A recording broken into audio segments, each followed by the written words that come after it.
Bahujan Samaj party ने साल 2019 के चुनाव में 10 सीटें जीती थी। उसमें से एक घोषित सीट भी थी जिसमें बीएसपी के सपा बसपा आरएलडी गठबंधन के कैंडिडेट अतुल दाय ने 5,73,000 वोट पाकर 1,22,000 की बहुमत से जीत दर्ज करी थी। घोषित सीट को लेकर अब तगड़ा ऐलान हुआ, जहां बहुजन समाज पार्टी ने शुक्रवार को उत्तर प्रदेश की 9 और सीटों के ऐलान के साथ यहां पर मायावती ने घोषित सीट से बालकृष्ण चौहान, जो पूर्व सांसद रहे, सीट से उनको मौका दिया है। बता दें कि इनके नाम को लेकर काफी लंबे समय से चर्चा चल रही थी। हालिया बालकृष्ण चौहान कांग्रेस छोड़कर बसपा में शामिल हुए थे। खबर में यहां पर देखने को मिला कि मऊ के कद्दावर नेता बालकृष्ण चौहान के बारे में अगर पूरे विस्तार से जानकारी दें तो घोषी लोकसभा सीट से बसपा ने पूर्व सांसद बालकृष्ण चौहान को अपना उम्मीदवार बनाया। बालकृष्ण चौहान 1999 में बसपा के टिकट पर घोषी सांसद चुने गए थे। 2004 में भी उन्होंने चौहान घोषी से बसपा के टिकट पर चुनाव लड़े थे, लेकिन उन्हें हार का सामना करना पड़ा था। फिर 2012 में अनुशासनहीनता के आरोप में चौहान को बसपा से निष्कासित कर दिया गया। इसके बाद वह समाजवादी पार्टी में शामिल हो गए। 2018 बालकृष्ण चौहान फिर सपा छोड़कर वापस बसपा में शामिल हो गए। 2019 में वे सपा छोड़कर कांग्रेस में शामिल हुए और कांग्रेस की टिकट पर घोषित सीट से चुनाव लड़े, मगर उन्हें हार का सामना करना पड़ा। अभी कुछ रोज पहले चौहान कांग्रेस से इस्तीफा देकर बसपा में शामिल हुए और पार्टी हाईकमान ने अब उन्हें बसपा सीट से टिकट भी दे दिया।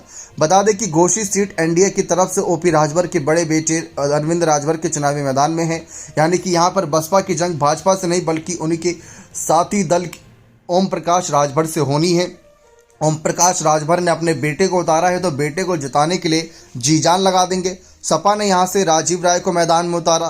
चर्चा यह भी है कि बसपा ने यहां से अतुल दाय का टिकट क्यों काटा, जो पिछली बार चुनाव जीते थे। उनको लेकर तो ऐसी कोई खबर भी नहीं थी कि वे भाजपा या किसी अन्य पार्टी की तरफ जा रहे हैं, लेकिन मायावती ने उनका टिकट नहीं दोहराया। सियासी गलियारों में ऐसी चर्चा है कि अरविंद राजभर और बालकृष्ण चौहान दोनों ओबीसी समुदाय से आते हैं, तो ऐसे बालकृष्ण चौहान अब चौहान बिरादरी का वोट हासिल कर अरविंद राजभर को नुकसान पहुंचा सकते हैं। वहीं दूसरी तरफ वरिष्ठ नेता दारा सिंह चौहान, जो वर्तमान में योगी सरकार में मंत्री हैं, वो घोषित से ही आते हैं। ऐसे में कहा जा रहा है कि दारा सिंह चौहान बालकृष्ण चौहान को ज़्यादा डैमेज नहीं करने देंगे। कुल मिलाकर फिलवक्त में यह जरूर कहा जा सकता है कि बसपा ने बालकृष्ण चौहान को मैदान में उतारकर घोषी का सियासी मुकाबला रोचक कर दिया और उन आलोचकों को चुप्पी साधने पर मजबूर कर दिया जो यह कहते आए हैं कि बसपा भाजपा की बी टीम है, क्योंकि अगर बी टीम होती तो शायद किसी और अन्य समुदाय का कैंडिडेट उतारा जाता, सेम समुदाय का नहीं। घोषित सीट की अगर हम बात करें तो साल 1999 बालकृष्ण चौहान जीते।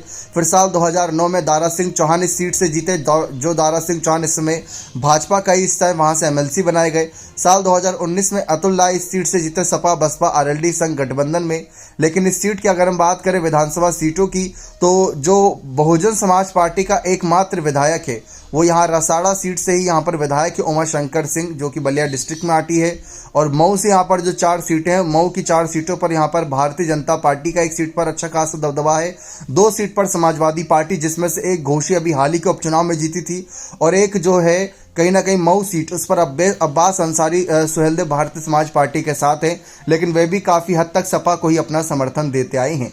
तो बसपा के लिए सीट जीतना बहुत आसान हो सकता है अगर यहाँ पर सियासी समीकरण बालकृष्ण चौहान अच्छे साधने में कामयाब रहे तो।